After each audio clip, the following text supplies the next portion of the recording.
qualquer coisa, só ir me chamando, então.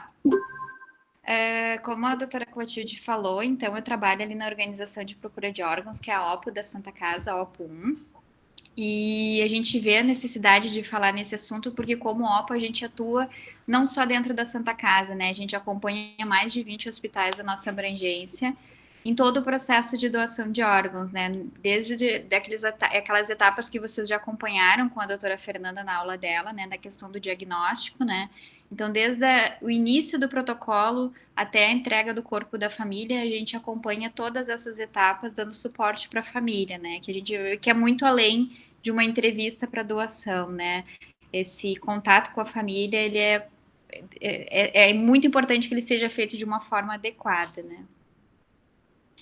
Então, por que a gente deve falar mais sobre a doação de órgãos, né? Talvez para algumas pessoas que não tenham tanto contato com o assunto, né? Não se tem muito conhecimento da importância e de o porquê disso, né? Muitas pessoas, quando a gente fala, até eles dizem, mas eu achei que mais pessoas aceitavam a doação. Então, esse dado ele é de setembro,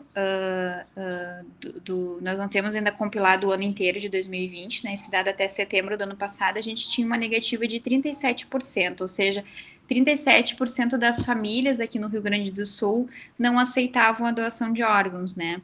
E muito isso a gente se deve a diversos fatores, né? Não porque algumas pessoas pensam, mas que a família é egoísta e não pensa no próximo. A gente vai ver que são diversas as etapas que essa família tem que ser acolhida, que ela tem que receber um atendimento adequado, para lá no final ela poder pensar em doação. Então a gente não pode só culpar a família, né, por essa porcentagem alta de negativa que a gente tem aqui no estado. E é um trabalho que tem que acontecer com todos os profissionais que ali estão envolvidos, né? Porque a gente vai ver que cada momento desses, lá no final, somado, faz com que a família aceite a doação ou não.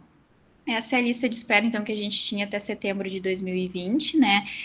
Quando comparada ao ano anterior, foi possível já observar que aumentou bastante, né, o número de pacientes em lista. E aí, ali, no primeiro semestre de 2020, a gente teve uma redução bem importante, né, no número de transplantes. Diversos fatores, né, foram significativos para essa queda, né, seja na baixa na notificação. A gente não teve no primeiro semestre, dentro da nossa OPO, um aumento das negativas, mas a gente viu que diminuiu as notificações e aumentaram as contraindicações. Então, consequentemente, se a gente diminui o número de doadores, a gente vai ter um número menor de transplantes. E junto com isso, a gente teve os centros transplantadores, né, dando uma pausa, né, parando por certo período de realizar os transplantes para garantir nessa segurança para aqueles que queriam receber, né, esse transplante. E quando a gente fala, né, de fila, de lista, às vezes a gente não tem muita noção de como é, né?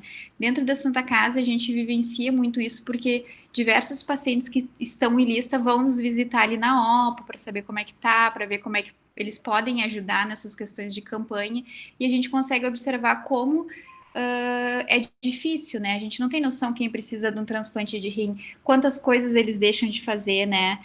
Até que esse órgão chegue, ou quem precisa de um transplante de pulmão, como a vida deles mudam até que esse órgão também seja implantado, eles possam voltar a ter uma vida normal, né? Então eu trouxe para vocês rapidamente esse vídeo, que ele é uma campanha da BTO, onde ele fala um pouco assim da questão da lista, assim, de uma forma mais impactante para quem não tem muito contato, né?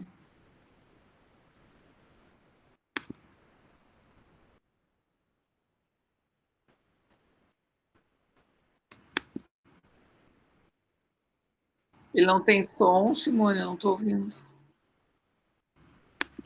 Tem som aqui para mim. Não tá passando para vocês? Eu não estou ouvindo. Não, não tem som aqui no. Só tá passando as imagens. Ué.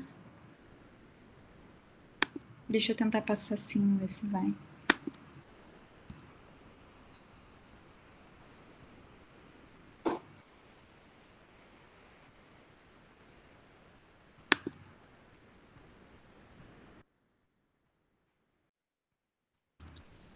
Sem Segue som. sem som?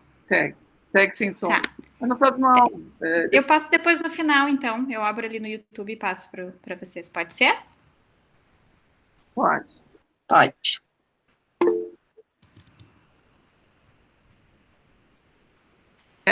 Tem sugestão de se tu tirasse o fone, talvez funcionasse. Tá. Deixa eu tentar, então.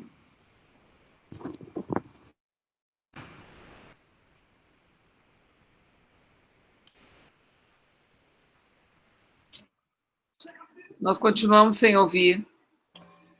É que também, eu não sei se está compartilhando toda a tela ou uma aba, eu acho que tem que ser uma aba. Eu passo no final, eu acho, então. Tá, Deixa eu ver isso aqui. mesmo. Deixa eu tentar, que é a última vez que eu tentei abrir de uma outra forma, mas eu acho que não sei se vai.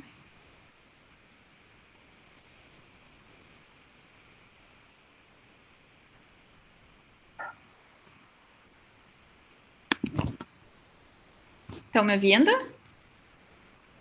Te ouvimos. Sim, sim. Tá, então vamos seguir.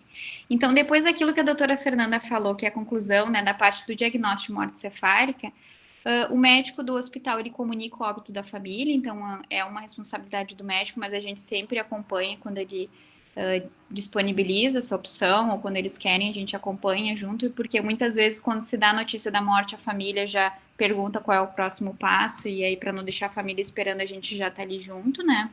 O médico preenche o atestado de óbito ou a guia de encaminhamento ao IML, né, se for causa de morte externa, e aí a gente conversa com a família sobre a possibilidade da doação. Mas não é tudo assim tão fácil, né? A gente tem que identificar algumas situações para a gente ver quando é o momento certo de falar, né? Se a família não entendeu que ele está morto depois que o médico deu o diagnóstico, a gente jamais deve falar de doação. A gente vai sentir um momento adequado de falar. Quando a gente fala, a gente às vezes explica o diagnóstico, a família tem alguma pergunta, e aí ela nos pergunta, tá, mas e agora? O que eu faço? Bom, então a parte da morte essa família entendeu. Agora a gente pode começar a falar sobre a doação de órgãos, porque se essa família acha que vai levar ele para casa, se essa família acha que tem condição de transferir para fazer um outro tratamento, uma cirurgia, se eu falar de doação, com certeza essa família vai negar a doação, né? Porque sequer ela ainda entendeu que o seu familiar faleceu, né? E a gente só vai falar de doação de órgãos depois que confirmou o diagnóstico da morte encefálica. Muitas vezes os profissionais querem ajudar, né? Então eles acabam falando antes, ou no início do protocolo, ou durante, sobre a possibilidade da doação, e isso causa para a família uma insegurança muito grande, porque ela pode associar a realização do diagnóstico da morte cefálica com a doação, ou seja, vão matar o meu familiar porque querem os órgãos. Então a gente só fala de doação quando conclui o diagnóstico, né? E isso é bem importante, a gente pensar que quando a gente vai conversar com essa família, realizar a entrevista, ela tem que ser uma relação de ajuda, né? A gente tem que ter muito respeito pela família, empatia e autenticidade. A gente considera como se fossem os 3 pilares básicos, né? Para a gente estabelecer essa relação com a família, porque não é simplesmente a gente pedir os órgãos dessa família autorizar, né? A gente consegue perceber que naquela família onde a gente consegue se envolver, conversar, às vezes a gente acompanha a família até o leito, depois a gente volta. A gente já teve entrevistas que demoraram 12 horas, ou seja, teve que trazer mais familiar, conversar de novo, entrar no leito. Tudo isso é de acordo com cada família, mas esses 3 pontos, eles são fundamentais para que a gente consiga ter um desfecho positivo, né, com relação à doação. E quem que vai entrevistar essa família, né? Quem que vai lá conversar? Não vai ser aquele profissional que iniciou no hospital hoje ou ontem, que nunca fez uma entrevista, que não sabe como é que funciona o processo, porque essa família vai ter perguntas, ela vai querer saber como são as próximas etapas e perguntas bem particulares que, se a gente não conhece o processo de doação, a gente não vai saber responder. E quando a gente não sabe responder muitos questionamentos da família, isso pode trazer uma insegurança, né, para esse familiar com relação à própria doação. Então, o que a gente considera como algumas habilidades fundamentais que esse profissional deva ter, né? Ele tem que conhecer o histórico desse potencial doador. Então, quando a gente vai falar com a família, a gente tem que saber a causa do coma, o que ele tinha de doenças prévias, estabelecer uma conversa, e como a gente diz, fazer algumas perguntas abertas, ou seja, como ele era em vida, o que aconteceu, como que ele veio para aqui, algumas questões assim, onde a família conte, ela precisa falar, conversar com a gente, né? Porque se a gente faz perguntas e onde a família responde sim ou não, a gente consegue notar que vai criando um distanciamento, né? Conhecer essas rotinas e etapas, a família às vezes pergunta quanto tempo vai demorar, se pode entrar para visitar, se pode enterrar com o caixão aberto, coisinhas assim que a gente já acompanhando o processo, a gente sabe, né? Então a gente precisa conhecer cada um desses momentos para dar esse retorno. Ser capacitado ou se sentir capacitado, né? Às vezes a pessoa faz diversos cursos, mas ela não se sente à vontade para entrevistar. Então, essa pessoa ela tem que se sentir bem nesse momento e com o que ela está fazendo. Talvez se essa pessoa não consiga, ela está lá no hospital, ela é acidote, ela não gosta de entrevistar, ela fica bastante nervosa, a gente espera trocar o plantão, ou a gente, como OPO, vai também até o hospital e faz, né, essa entrevista, né? E sempre saber ouvir o que a família tem para dizer. Às vezes silenciar também, porque muitas vezes a gente fala alguma coisa e a família quer pensar, quer lembrar, quer ficar quieta, quer dar um abraço no seu familiar. Então a gente também tem que ficar um pouco quieta, que nem eu digo, ouvir mais, né? Porque essa família às vezes quer ter o momento dela, né? Onde que a gente orienta a realizar a entrevista, né? Sempre num ambiente reservado, então, o hospital não tem uma sala para conversa, mas a gente já entrevistou na capela, a gente já entrevistou no auditório, a gente já entrevistou na sala de lanche, a gente já entrevistou na sala de estar médico. Tudo isso é possível, a gente só tem que organizar o ambiente antes de encaminhar a família para ele, né? Colocar cadeira, ter um papel ou algum lenço, caso a família chore, poder enxugar as lágrimas, se possível água, se tem um telefone no lugar, tirar do fio ou tirar da tomada, para que ele não corra o risco de tocar durante a conversa com a família, colocar o celular no silencioso, desligar a televisão, tudo isso que a gente sabe que possa interromper essa conversa com a família, é um sinal de respeito que a gente tem que ter, é um momento de grande dor para essa família, então a gente tem que pensar, se colocar no lugar, se a gente fosse receber essa notícia, como que seria um ambiente adequado, né? Que demonstrasse respeito por essas pessoas que estão ali, né? A gente sempre retira objetos que possam atrapalhar também esse contato. Por exemplo, tem no consultório uma mesa e uma cadeira de cada lado. A gente tira a mesa para o lado, coloca as cadeiras como se fosse um formato de um círculo ou próximas, para que a gente possa estar se comunicando com essa família sem nada assim que atrapalhe, ou um vaso de flor muito grande, que a gente não consegue enxergar a família muito bem, né? Então, isso a gente sempre consegue organizar quando a gente faz com antecedência, né? Por isso que é organizado, não é nada robótico, mas a gente tem que pensar no ambiente adequado. Aqui a gente colocou só um exemplo, né? As pessoas sentadas num círculo, né, onde todas conseguem olhar, né, uma no olho da outra, né? Ali eu dei o exemplo do consultório, ele também tem uma mesinha, essa de cima ali, ela é bem comum, né? Nos ambientes onde se procura proporcionar um ambiente adequado, mas a mesa não é o ideal, né? Quem que autoriza, né? São familiares, então, maiores de idade, né? Obedecendo a linha reta sucessória e colateral até segundo grau. Ali a gente tem uma imagem, então, assim, o tio não pode autorizar, o sobrinho não autoriza, o vizinho não autoriza, o cônjuge autoriza, a união estável autoriza desde comprovado.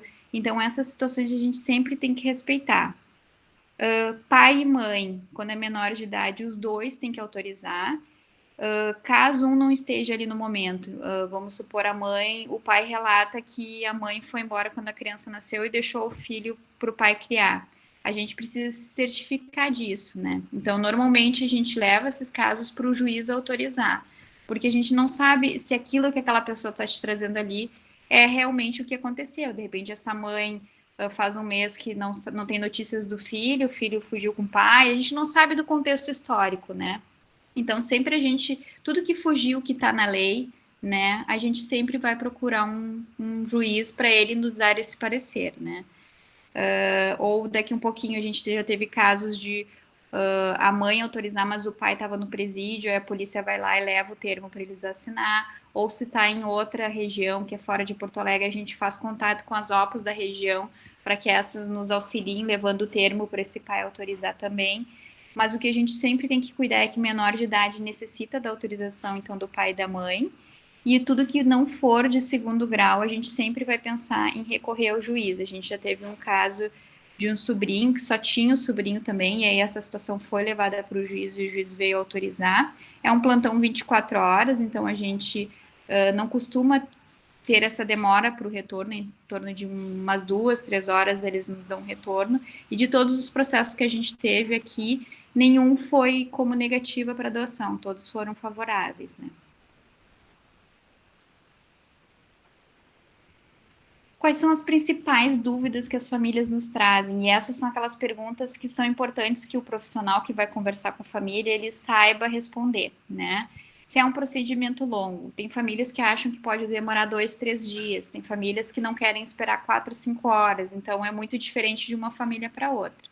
A gente nunca firma um horário para entrega do corpo para a família, porque a gente depende de muitas pessoas para que esse processo aconteça, né? Então a gente sempre explica que a gente vai coletar alguns exames que são necessários para avaliação desses órgãos, que depois disso a central de transplantes gera uma lista com esses exames para ver quem são as pessoas mais compatíveis, e aí depois as equipes de cirurgia vão até o hospital onde o doador está para fazer a cirurgia de doação.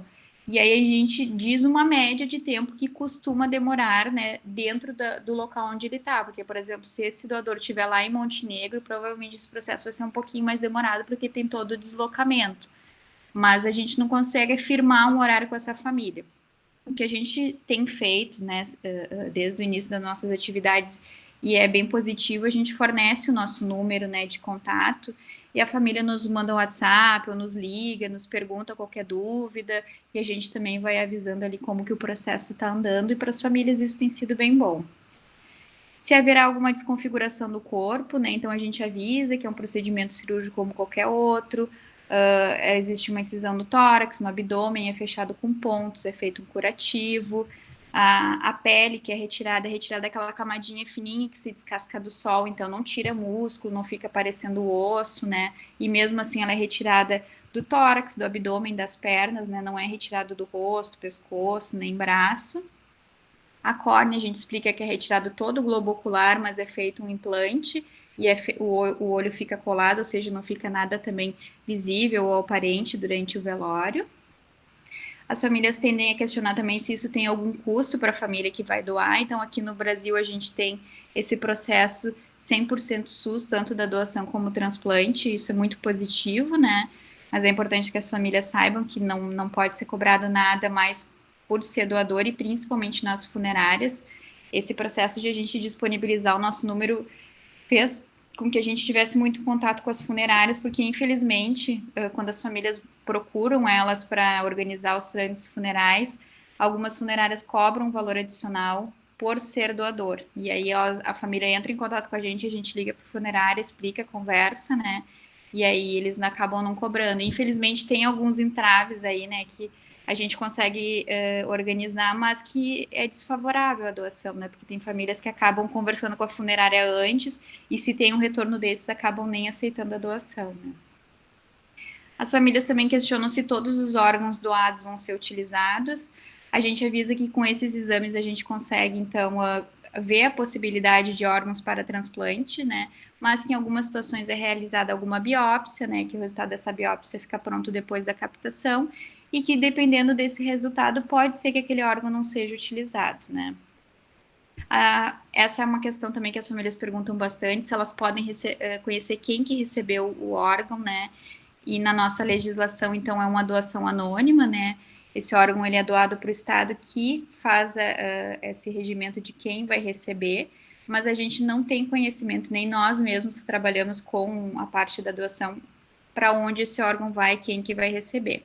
O que a gente orienta é que a psicóloga da Central de Transplantes, ela entra em contato com a família em média uns 30 dias depois da doação, para ver como é que a família tá, se ela tem alguma dúvida, e nesse momento essa psicóloga ela pode dizer para a família, digamos, o fígado foi para uma menina de 15 anos, o rim foi para um menino de 16, o sexo, a idade, isso ela consegue dizer, mas o endereço, o nome, isso não é fornecido.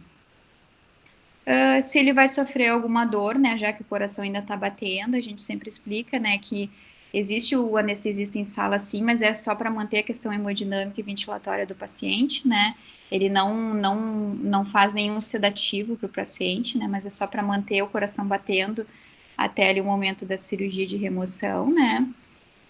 E algumas vezes algumas famílias trazem esse questionamento, tá, mas e se eu for doador, será que tem como não encaminhar o corpo dele para o ML? Para algumas famílias isso é um tempo maior, que tem que esperar, mesmo estando em lei, e a gente tem uma parceria bem boa com o ML aqui, eles preconizam os doadores, algumas famílias não gostariam, né, que o corpo do seu familiar fosse para o IML. Mas todas as situações que for de morte por causa externa, o corpo vai para o IML sim depois da doação.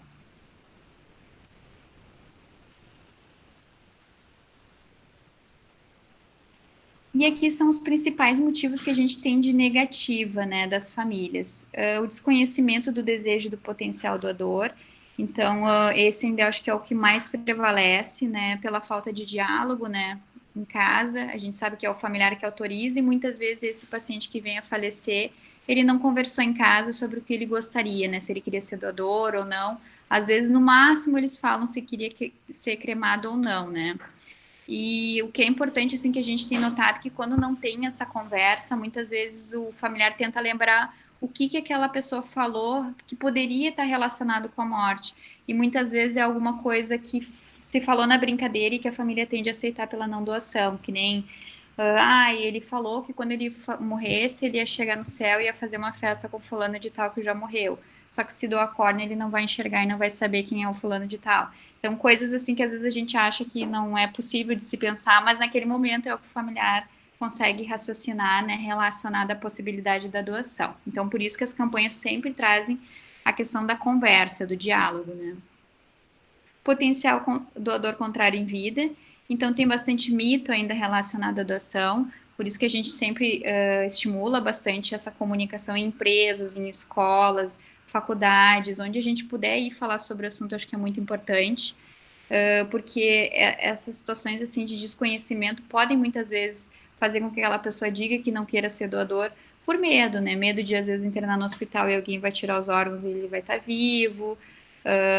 Várias outras notícias que às vezes a gente vê que não são verdadeiras e que naquele momento ele pode tomar aquilo como o correto para aquela situação, né?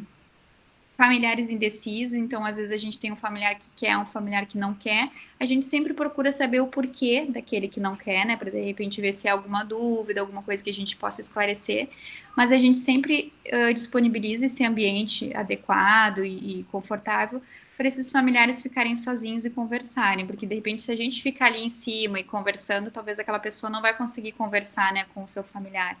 Então a gente deixa eles sozinhos no local, avisa que a gente vai estar na sala da frente ou vai estar na UTI, que qualquer coisa, assim que eles conversarem, se sentirem à vontade, eles podem nos chamar que a gente continua conversando e vendo como vão ser os próximos passos, né? O não entendimento do diagnóstico, então, da morte cefálica, na realidade, ele nem deveria existir como um motivo, né? Porque se essa família não entendeu que seu familiar está morto, a gente nem deveria ter pensado em falar de doação, né? Porque com certeza, se eu acho que meu familiar está vivo, eu não vou querer doar os órgãos, né? Familiares descontentes com atendimento, isso aumentou bastante, tem sido bem recorrente, né? A gente vai ver agora, por conta do Covid, né? A falta de leito de UTI, a dificuldade, então a gente vê pacientes muito transferidos para locais muito distantes, então aquele familiar não consegue visitar a notícia por telefone, ou se consegue ir até o hospital é muito longe, aquela pessoa não consegue ir todos os dias para ter a notícia. Então, essas questões a gente tem tido com bastante frequência como motivo, assim, para as famílias, não que elas nos digam, né, eu não vou doar porque eu fui mal atendido, mas elas descarregam um monte de situações ruins que aconteceram no hospital e no final elas dizem que não vão aceitar a doação porque a pessoa teria talvez dito que não era doador, né. O receio na demora para a liberação do corpo, então, às vezes, também o diagnóstico da morte cefálica, a gente sabe que ele pode acontecer de forma breve, em 2, 3 horas está concluído, mas às vezes a gente tem processos que demoram até um mês, a gente já teve para concluir o diagnóstico, e muitas vezes o exame de imagem pode dar fluxo, e a gente repete, ainda tem mais um pouco de fluxo, aí repete de novo, e aí esse tempo para a família muitas vezes é ruim, né? A gente está dizendo que está a possibilidade da morte cefálica, mas isso não conclui. E aí a família fica naquela situação de esperança, ao mesmo tempo de luto, por um longo período, e aí no final eles já estão cansados, eles não querem esperar mais esse tempo da doação. E também a religião, a gente já teve várias conversas com líderes religiosos aqui de Porto Alegre, do estado, e nenhum deles se opõe à doação. Então, a gente consegue perceber que muitas vezes aquele líder religioso, qual aquela família tem o contato, ele dá o parecer pessoal dele, né? Então, ele se declara como não doador e ele traz aquilo para a família como sendo algo da religião e a família muitas vezes aceita isso, né? Eu vou passar então esse vídeo depois no final, já que a gente está com esse probleminha do som.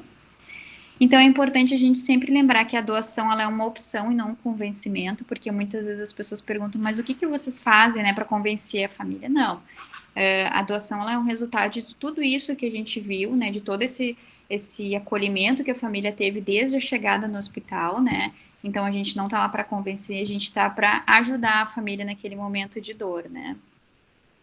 Que algumas famílias elas requerem, elas precisam de mais tempo para aceitar tanto a morte quanto a doação, e a gente tem que identificar isso, né? Aquele momento adequado para falar de doação, às vezes tem que esperar mais tempo. A gente já teve famílias que a gente aguardou mais de 24 horas para poder falar em doação, então isso é importante. A gente nunca vai conversar com uma família com o tempo, digamos, eu tenho um compromisso daqui a 15 minutos, eu tenho que terminar rápido. Se a gente for assim, é melhor que nem vá, né? Que vá outra pessoa conversar, porque provavelmente o desfecho vai ser negativo, né? As famílias, então, precisam saber que a morte cefálica é a morte do seu familiar, porque muitas vezes o profissional, no receio de falar uma palavra, por achar que aquilo vai ser muito forte para a família, ele fala que faleceu, que não está mais aqui, que está distante. E aí, quando a gente fala na palavra morte, ele morreu, a família consegue, tipo, a gente percebe que eles começam a chorar naquele momento, ou seja, agora eles entenderam que morreu. Então, às vezes, falar a palavra morte ajuda a família também nessa compreensão. E o que a gente quer também, sempre lembrar que a doação seja algo bom para essa família dentro daquela situação trágica, né? Então, por isso que a gente vê na questão, por exemplo, do impasse, um quer, outro não quer. Eu não posso ouvir só aquele que quer, e depois essa situação da doação vai gerar um impasse para o resto da vida dessa família, né? Tem que ser algo bom e que a gente vai ver que muitas famílias posteriormente trazem isso como algo confortante, né? Que diante daquela situação confortou o coração depois, né? A gente sabe que não é naquele momento, né? Passado alguns meses, a família se sente mais confortável.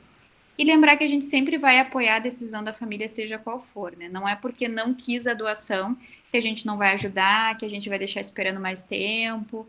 A gente sempre vai ajudar a família até a entrega do corpo, independente do que ela decida, né? Seja pela doação ou não.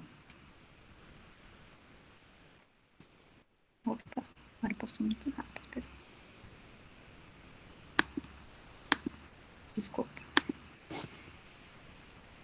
Então, a gente sempre tem que ser honesto e sincero com as famílias e não prometer aquilo que a gente não vai conseguir cumprir, principalmente quando a gente fala de questão de horário. A gente já teve famílias que nos disseram, por exemplo, eu quero o corpo às 8 horas da noite porque eu preciso fazer o velório, eu tenho alguma organização. A gente avisa que a gente vai fazer o máximo possível para conseguir doar o maior número de órgãos, mas que dependendo desse tempo, talvez exista alguma restrição, né? Talvez não consiga doar todos os órgãos que se conseguiria se tivesse um tempo maior. Mas se a família me exige esse tempo, é esse tempo que eu vou trabalhar, até às 20 horas. A gente passa para a central de transplantes essa limitação e a gente vai trabalhar com o que a gente puder dentro deste tempo, né? Sempre expressar os sentimentos, né? Não é feio a gente, como profissional, chorar. Muitas vezes são situações que tocam bastante a gente, né? A gente só não pode se desesperar mais do que a família, né?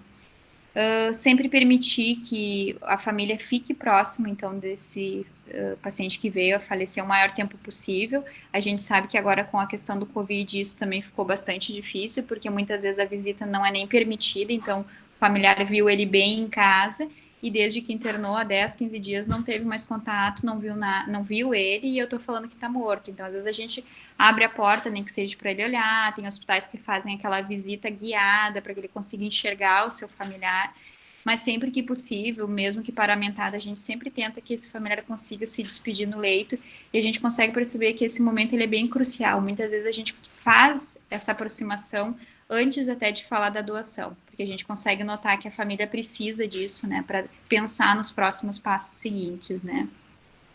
Sempre tem que estar disponível para a família, então não é só no momento da entrevista.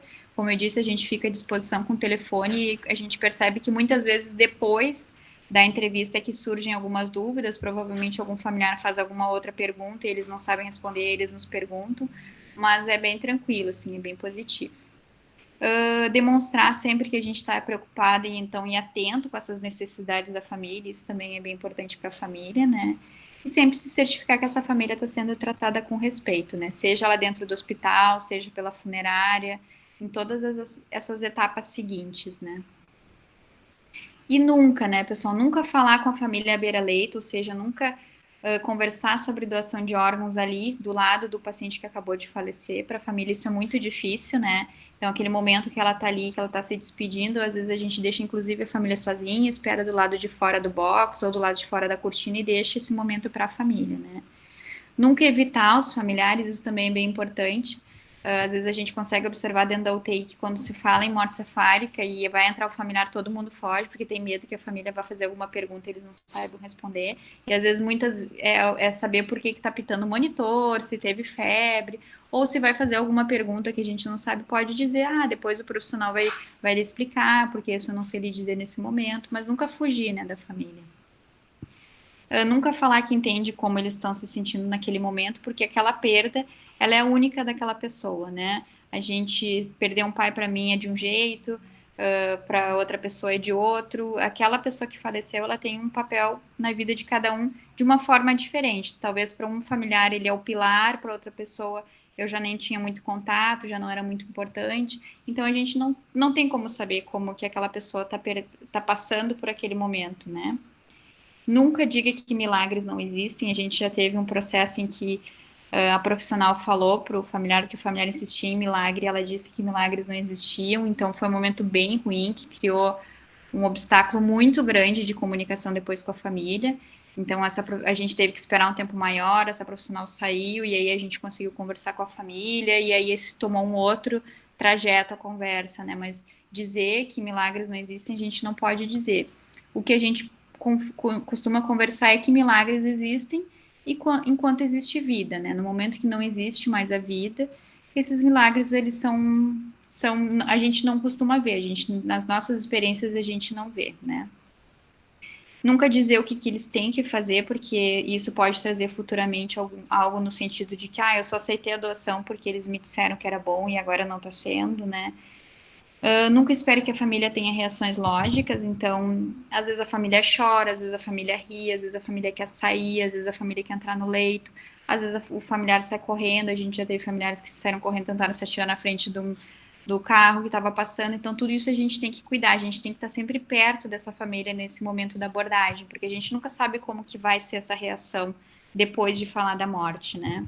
E a gente tem que ter essa segurança tanto para nós quanto para o familiar. Se a gente sabe que é uma família, que cada vez que ela entra para visitar e recebe a notícia, ela tem uma resposta assim, nesse sentido, digamos, suicida, a gente pede já para ter, se possível, alguém da segurança nas proximidades, do lado de fora, para nos ajudar também. A gente tem que pensar na segurança dos dois lados, né? E nunca tenha medo, então, de demonstrar os seus sentimentos e suas emoções. A gente é ser humano também, a gente se entristece bastante, a gente se coloca no lugar da família, né? Isso é inevitável. Eu acho que era isso, Clotilde. Eu vou passar, eu acho que os vídeos, pode ser, eu posso tentar entrar aqui pelo... Tá. Não tem problema.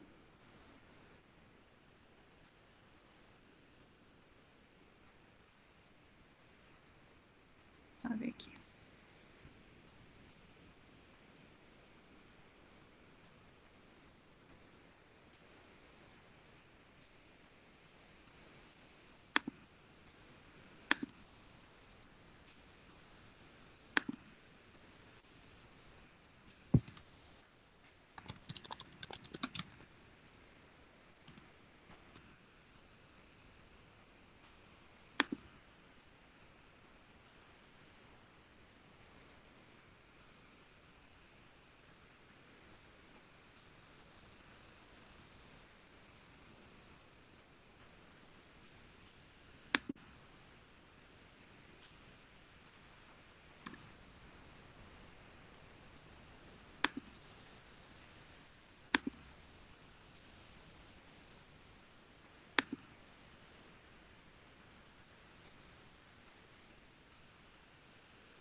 Tá te saindo o áudio? Não, Não? não. Simone, deixa o site ali, pode mandar para nós, pode ser até no... Tá, eu vou mandar aqui os links, então, para vocês aqui. Tá. Eu mando aqui no Simone, chat. Oi? para tu conseguir compartilhar com som, quando tu entra em apresentar agora, tu escolhe a opção apresentar uma aba, que é a única Não opção aparece que para mim. Para não mim aparece só a aparece. tela inteira. É que eu acho que ela usa o Safari, Vini. Daí Tá. é só no Pode Chrome ser. que aparece isso. Mas eu acho que eu tô, deixa eu ver. Eu tô no Safari, é verdade. Eu vou botar aqui no chat para vocês, pode ser? Pode ser, depois os monitores até colocam no Moodle, podemos colocar. Tá. Eu vou colocar aqui para vocês. Eu não sei, eu não quis me estender muito também, né? Porque eu sei que vocês vão ter uma aula depois.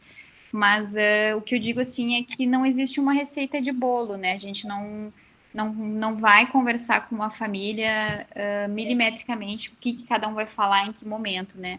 Cada entrevista é diferente, a gente até se impressiona, assim, porque sempre é distinto aquele momento, né? Nunca é igual, a família faz perguntas diferentes, tem reação diferente. Os diagnósticos também, cada etapa, assim, uns demoram mais, outros menos, outros a gente não consegue concluir o diagnóstico.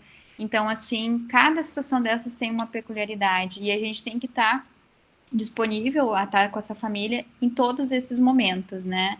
Independente de como vai ser a reação da família, de como o processo está acontecendo, a gente sempre tem que estar disponível e sempre pensar, que nem eu digo assim, em primeiro lugar é ajudar essa família, né? A doação, ela vem como consequência, né? E quem tem interesse, assim, o que a gente sempre costuma fazer é que essas pessoas acompanhem, né, a gente durante as entrevistas, fiquem junto, e aí quando ela se sentir apta, ela entrevista, a gente fica junto com a pessoa, e aí quando ela se sentir tranquila para conversar com a família sozinha, aí ela consegue desenvolver todas essas etapas, né, como o CIDOT, que a gente chama, né, que é aquela comissão que fica dentro do hospital, ela consegue fazer todas essas etapas tranquilamente, né. Eu vou parar a gravação, ver se eu consigo